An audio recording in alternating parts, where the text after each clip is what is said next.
Hello my lovelies and welcome to Divination Death Witch. I'm your host Rin, and today we are going to be talking about tarot burnout. I feel like this is a topic that isn't discussed nearly enough in the tarot community, and there does seem to be a great deal of shame around the topic. And that's part of why I feel like it's really important for us seasoned tarot readers to start talking more about this. I think we need to really open a dialogue around the idea of tarot burnout so that we can reduce some of that shame and help each other through it.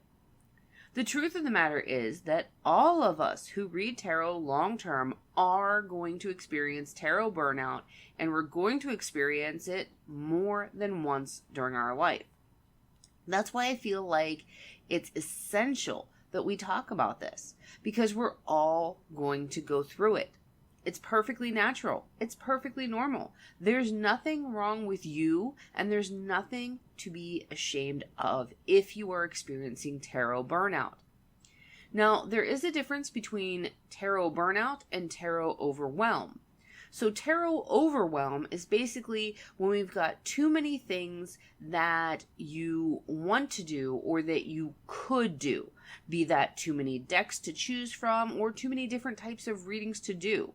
And you become overwhelmed, and then you find yourself in a state of analysis paralysis, and you can't do anything because there are too many options for you to choose from. And that is why it is different than tarot burnout. Burnout is defined as a physical or mental collapse caused by overwork or stress. So tarot burnout is when you experience a physical or mental collapse around your tarot practice.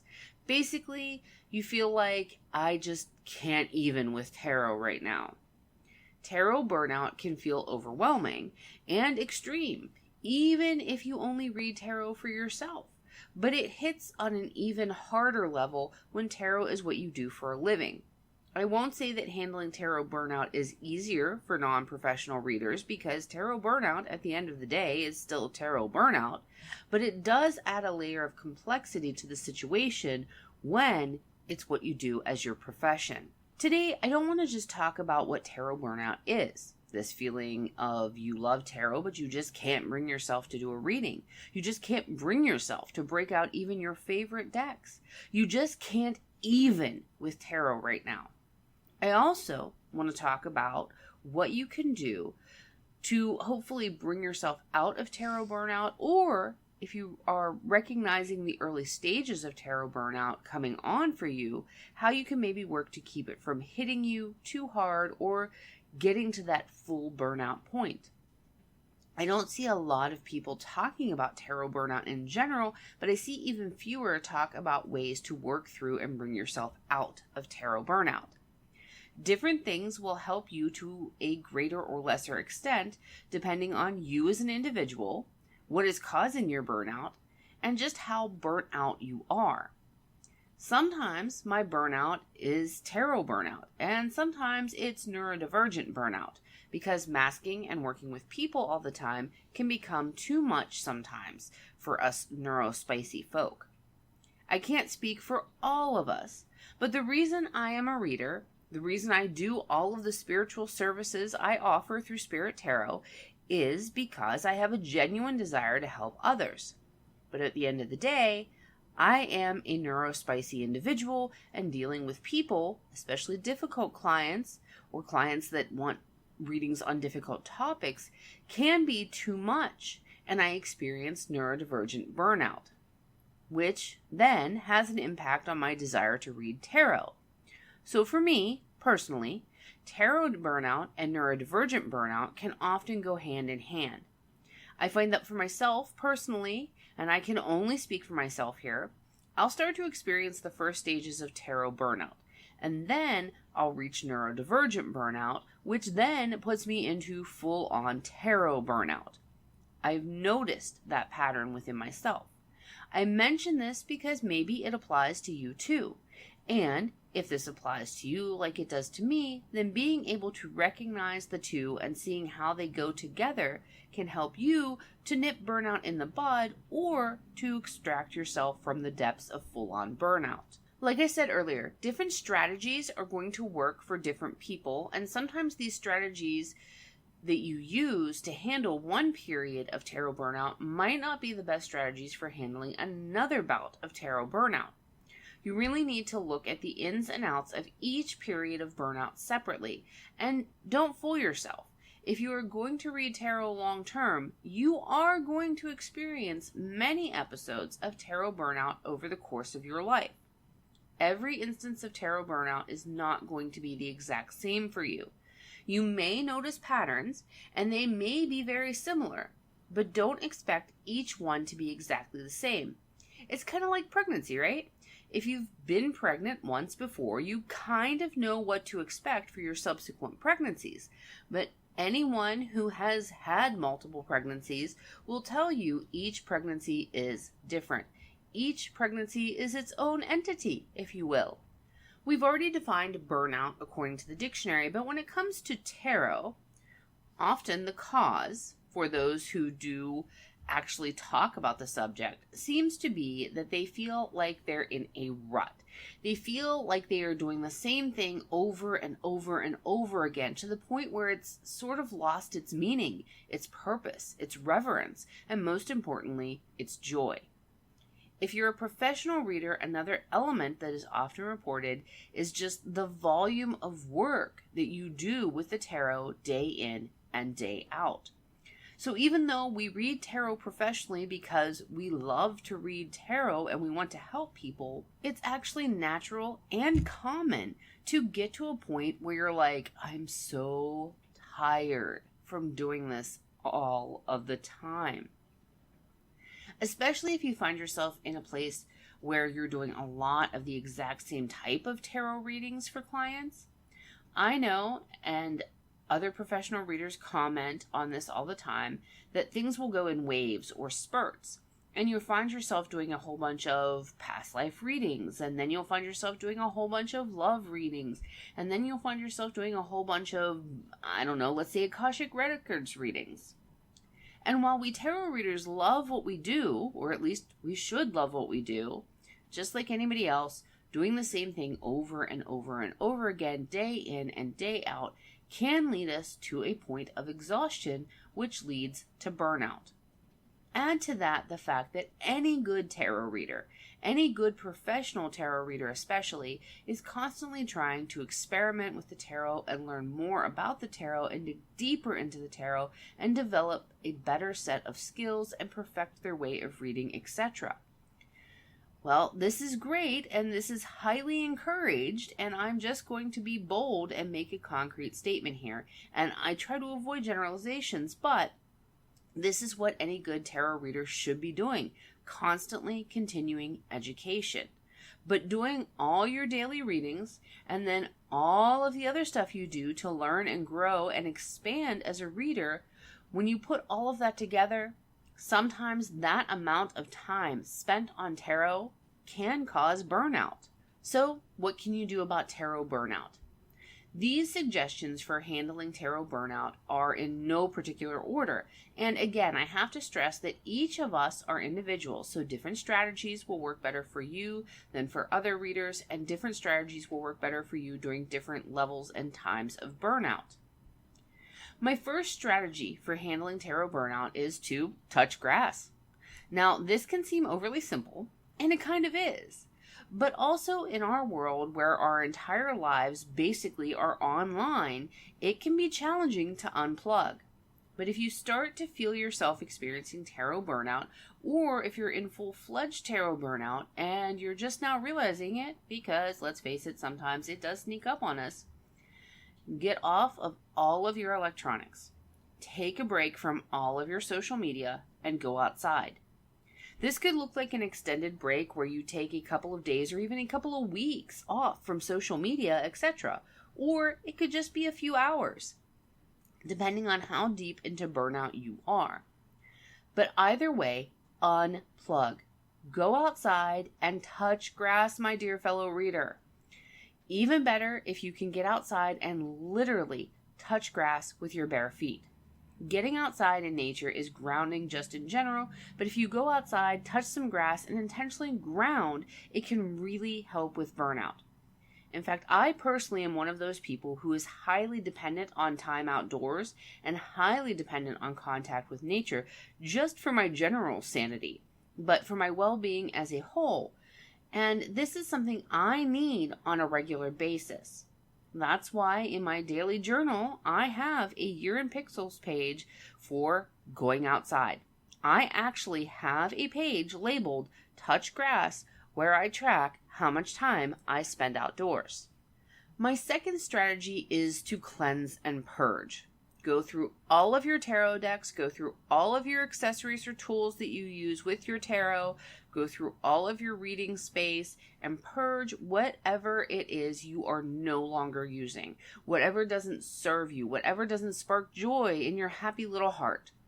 Once you have purged whatever is no longer working for you, and that could mean actually getting rid of the stuff altogether, or it could mean putting some stuff maybe into storage and getting other stuff out of storage that maybe you want to start working with again, or is seasonal for you, etc. But then it's time for cleansing. Now, I know most of us are not huge fans of doing deep cleanings or things like that, but when we start to experience, or definitely when we are in the full throes of burnout, cleansing is essential, both physical cleaning and spiritual cleansing. Once you've purged, once you've put away or gotten rid of anything you no longer want that isn't serving you, it's time to physically clean your space. And if you can, do an absolute deep clean. Move everything, clean everything in a physical sense.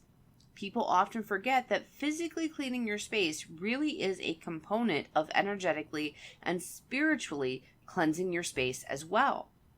No, you don't have to do a physical deep clean every time you do a spiritual cleanse, but if you're experiencing burnout, then I highly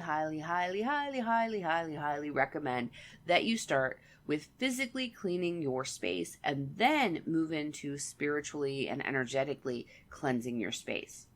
How you cleanse your space is entirely up to you. There are loads of different types of spiritual cleansing out there. Use whatever speaks to you. You can use your tried and true methods, or maybe as a sort of a bit of a way to help get you out of the burnout, maybe explore some new ways of spiritually cleansing your space. The bottom line is, get anything out of your space that doesn't make you happy and that isn't serving you. And then you want to physically and spiritually cleanse your space because it really helps to clear out that burnout energy. Make no mistake about it, if you are feeling the feelings that you feel when you are experiencing tarot burnout, it puts that energy into your reading space. So clearing that energy out from your space can also help to clear it out of you. And obviously, you can give yourself a good spiritual cleansing, a shower or a bath, or whatever spiritual cleansing method you like to use for your physical body to help sort of soothe out those energies that come along with tarot burnout. My third strategy is sort of on the flip side of purging. Sometimes, if I'm just feeling in a rut, if I feel like I'm doing the same thing over and over and over again, going out and buying a new deck to work with can actually pull me out of a minor case of tarot burnout. Now, this isn't always the case. For myself personally, I find this technique, this strategy, only works if I'm in a minor case of tarot burnout that has been caused by me feeling in a rut or feeling like I'm doing the same thing all the time. If you find yourself on the verge of tarot burnout or just getting into tarot burnout, giving yourself permission to go get yourself a shiny new deck could be just the ticket to stave off a more serious bout of tarot burnout. Just in my own personal experience, recently that I noticed I was kind of getting on the verge of tarot burnout again, and I have been on a deck buying moratorium for the past, I want to say like 2 months. And so I happened to be out and I saw the Cozy Witch tarot deck, and I gave myself permission to go ahead and splurge. Just doing that, and that deck, by the way, is absolutely amazing. Go check it out. I do have a video for it up on my YouTube channel. Anyhow, I loved that deck so much that it reinstilled that love of tarot in me, that excitement in me. It gave me back that joy that I get when reading, and that was enough for me to stave off the episode of tarot burnout that I felt coming on. Just for good measure, I bought a second deck after that, the Cute Chibi Tarot, which is adorable and such an uplifting, happy deck. Between buying those two decks, I know that at least for now, I have staved off an episode of tarot burnout because that's what I needed. I needed that invigoration, that joy, that spark of a new deck to work with. That is what truly excited me again and got me to stave off that episode I felt coming on of tarot burnout. My fourth strategy for dealing with tarot burnout is to shift my focus to one of the other divination methods that I practice. Sometimes my burnout is truly specific to tarot itself. I've just done too many of the same kind of tarot readings in a short period of time, or maybe I've had some clients who got readings on really heavy topics, and we as readers, when we read on those kinds of topics, we have to process all of the emotions and everything that goes along with that. And being neurospicy, sometimes that can be a little overwhelming, and that I can project those uncomfy feelings onto tarot itself, which then causes the tarot burnout. When this is the case, shifting my focus to a different form of divination for a little while can often help. I don't stop doing tarot altogether, but I try to reduce the amount of tarot readings that I'm currently doing and do more of the other types of divination. For example, I do tea leaf readings, I do charm castings, I read Siganya Kartya, I read Lenormand, and a few other systems as well. If it's just a case of too much tarot, I can shift my focus, promote my other types of readings, and do other forms of divination for a little bit until I'm ready to mainstream tarot again. Strategy 4 leads into strategy 5, which is to learn a new divination system. If you're a professional reader, it can be very difficult to take a break from tarot. That's one of the reasons why I recommend learning at least one other form of divination system. The act of learning a new system in and of itself can help you to come out of tarot burnout, but it also gives you the option to use strategy number 4 when you find yourself in tarot burnout. Often tarot burnout is caused by feeling like you're in a rut, so learning new aspects of tarot or learning new tarot spreads can really refresh your tarot practice and help you to work yourself out of a place of burnout. You can also learn different styles of tarot readings. For example, if you've only been reading tarot with clearly defined spreads, for instance, you can try reading without a spread. Try reading with reversals or without them if you normally read with them. Try different ways of shuffling. Try different ways of drawing cards. If you don't do deck splitting, maybe give it a try. Try adding in numerology or astrology. Try adding in elemental dignities or timing. Experiment with different techniques and see what you do and don't like, as well as why. This strategy works if you're feeling like you are in a rut. If the source of your burnout is that you're already doing too much with tarot, say you're doing client readings, taking 2 tarot classes, doing a daily tarot challenge, and keeping a tarot journal right now, then this likely isn't the right strategy for you for your particular episode of tarot burnout. But if it's just a matter of you're in a rut and you need something new to refresh your practice, this 6th strategy can be a great one. My 7th strategy is that maybe it's time to focus on other parts or other aspects of your spiritual practice for a little bit. Maybe tarot needs to take a back seat for a minute, and that's perfectly okay. You don't have to give up tarot. You don't have to stop doing tarot readings during this period. But you shift your focus. You shift your priority to other aspects of your spiritual practice. Sometimes making it so that tarot is not the center of your spiritual practice or your day, but rather is in the back seat, and other things are in the forefront for you, can give you and tarot the space you need so that you can work yourself out of burnout and then go back to however you want your tarot practice to look. There are times when experiencing tarot burnout that it means you are going to need to prioritize a certain type of reading. This is especially true if you are a professional reader. I find sometimes in my tarot practice that I have to either put a priority on client readings or I need to put a priority on my own personal readings as part of my personal spiritual practice and growth. Sometimes I need to limit the amount of client readings that I'm doing so that I can focus on my own personal and spiritual growth, including my own tarot readings for what I currently have going on in my life. Other times, in cases of too much tarot, what I need to do is limit my own personal readings because they're not essential to my personal and spiritual growth at that moment in time. And so I need to chill on doing readings for myself and focus all of my spoons for tarot readings for clients.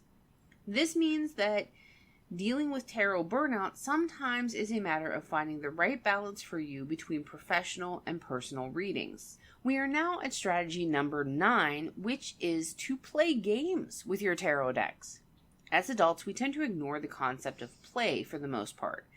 We have a really hard time engaging in play in most cases. And play is defined as engaging in an activity that doesn't necessarily have a goal or a desired outcome. We just engage in the activity for the sheer enjoyment of it.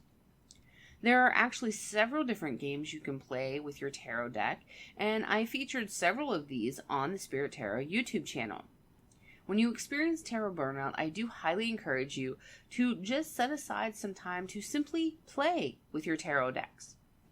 On the YouTube channel, I have a video that teaches you how to play solo tarot, one that teaches you how to play Clue with tarot, which is essentially a murder mystery if you're not familiar with that board game. And I show you how that I adapted the game 1,000-Year-Old Vampire to be played with tarot.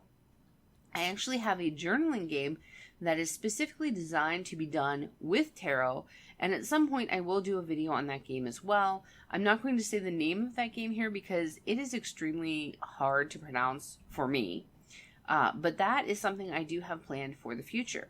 You could also learn to play Tarot, which is where tarot all began. 10. This strategy is one that is really hard if you are a professional tarot reader, and that is taking a break from tarot. Now, I talked earlier about shifting your focus elsewhere so that you didn't completely stop doing tarot, but you shifted your focus and put it on the back burner so that you can give yourself some time and a little bit of space. Sometimes that isn't enough, though. Sometimes we truly do have to take a break and just walk away from tarot altogether for a little while. There's nothing wrong with this. There's nothing bad about this. Sometimes we just need a break. We just need a vacation. So if you can, I do recommend that if you are a professional tarot reader, that you do schedule yourself some breaks or some vacations, or make sure you have regular time off from doing readings. I find that it is better for me all around if I make sure that I schedule off time in advance. So this means that I am off every Saturday and Sunday. I do not do readings on those days. Sticking to that really helps me to avoid more frequent tarot burnout episodes. If I feel like I might be headed into tarot burnout, or if I have ignored the warning signs and let myself get into full-fledged tarot burnout, I will take a break from doing readings. I try to, if I notice tarot burnout coming on, schedule some time off for myself. I make it planned. That way I can get any readings that I already have booked done before the time off, and I can make sure not to take bookings for the time period I'm going to be off. This also gives clients a clear timeline of when you won't be available for readings and when you will return to doing them. Sometimes, though, you've tried to push through it and you have taken an unscheduled break because you just have to. You're not doing anyone any favors by continuing to do readings if you are in the full throes of burnout.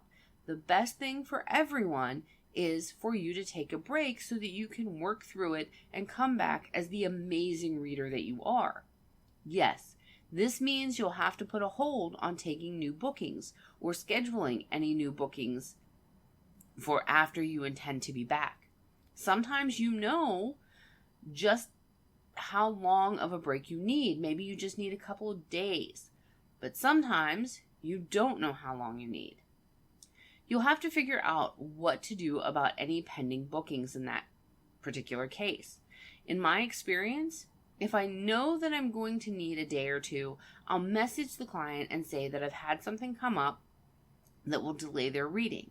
I explain to them that I want to give them the best reading possible, but I won't be able to do that until X date. Usually 1 or 2 days from the date their reading was due to them, and ask if they would like to wait for their reading or if they would like a full refund since the holdup is on my end. I think in all the years that I've been reading tarot professionally, I've only had one person say they wanted the refund. Any other time I've had to do this, people have been more than happy to wait the extra day or 2 days for their reading. And when I do have to make people wait for their reading, I always send them a coupon for future readings with a pretty nice percentage off, just to sort of make up for the reading being a little late. On the couple of occasions where I've had a serious health issue and I did not know when I would be able to return to reading, I automatically went ahead and refunded any pending bookings that I had because I couldn't give a date of when I was going to be able to fulfill them. In most cases, when I've had to do that, the client has understood and been grateful for the refund because they didn't have to ask for one, they didn't have to chase me down.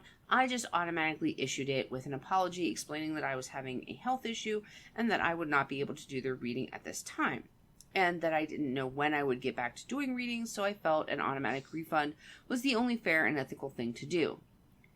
I have actually had a few of my regulars get mad at me for that because they would rather just wait for whenever I'm better to do their reading than have it refunded. But I don't like open bookings looming. I just don't feel right about that. So they understand, but some of my regulars are like, Rin, just do it whenever you feel better. It's fine. Don't sweat it. I know that when we are professional readers, it can be really hard to take a break or to take a step back or walk away from doing tarot since it is our job. But it can be the only thing sometimes that's going to allow us to get through that episode of burnout. And honestly, a vast majority of clients will understand if you are just upfront with them. If you let them know, hey, there's going to be a delay, and give them options as to how they want to handle it. Do they want to wait for you, or do they want a refund? I know it can feel like it could be the end of the world, or that it could crash and burn your tarot business, but at least that's not been the case in my personal experience. You may experience a dip in business upon your return, but it generally picks back up. The best approach, in my opinion, is to make sure that you schedule regular time off and regular vacations for yourself, because that can help you to avoid instances where a client might get disgruntled by a late reading or a canceled reading. But in the event that you have to take an unplanned few days off for a couple of weeks, don't see it as the end of the world. You'll be able to come back from that and you will be a better reader for it. 11. We are now to my last strategy, which is quite possibly the most important strategy. That is to allow yourself to feel what you are feeling and to process those emotions. We talked earlier about the fact that there is often an element of shame that goes along with tarot burnout, and that's particularly true, I think, if you are a professional reader, because you don't want to admit that you just aren't feeling tarot right in this moment. There's this idea that if you admit to tarot burnout, that then maybe you're not a real reader, or you're not as good of a reader, or maybe you're not as dedicated of a reader. The truth is, though, that if you are experiencing tarot burnout, it's probably because you are a good reader, you are a real reader, and you are a dedicated reader. The truth of the matter is quite the opposite of what we think we will be perceived as, and what we feel shame over when we experience tarot burnout. But if you feel shame or whatever else you are feeling during your tarot burnout, don't force yourself to shove that down and ignore it. Acknowledge it, address it, and process it. Explore why you feel the way you do. Express what you're feeling in whatever healthy ways you like. Talk it out with someone, journal, exercise, meditate, affirmations, EFT, create art, however you like to express yourself in healthy ways. In the end, tarot burnout is a natural part of having a tarot practice or a tarot business, and it is to be expected. There truly is no shame in it, but if you do feel shame, then acknowledge those feelings, find the root of them, process them, and work to heal them. I hope that today's episode has given you some ideas of how to prevent and or work your way out of tarot burnout. I hope that this episode helps to start a dialogue around this topic because I think that we do need to normalize it more by talking about it more. I hope that you enjoyed today's episode. Remember that all episodes of Divination Death Witch are archived over on the Spirit Tarot YouTube channel. So if you're looking for older episodes that are no longer on the Podbean app, you can find them there. And the podcast is also over on Spotify as well now. And I do believe that the archived episodes should always appear there also. You can find me around the web by using the Linktree link, which is in the description box for this episode. Don't forget to join the Discord. The link for that is in the Linktree too. The intention of the Discord is to create a nice little spiritual community. I am planning down the road to start doing some lives in the Discord, so be sure to join and check that out. Until I see you again, blessings to you wherever your journey finds you.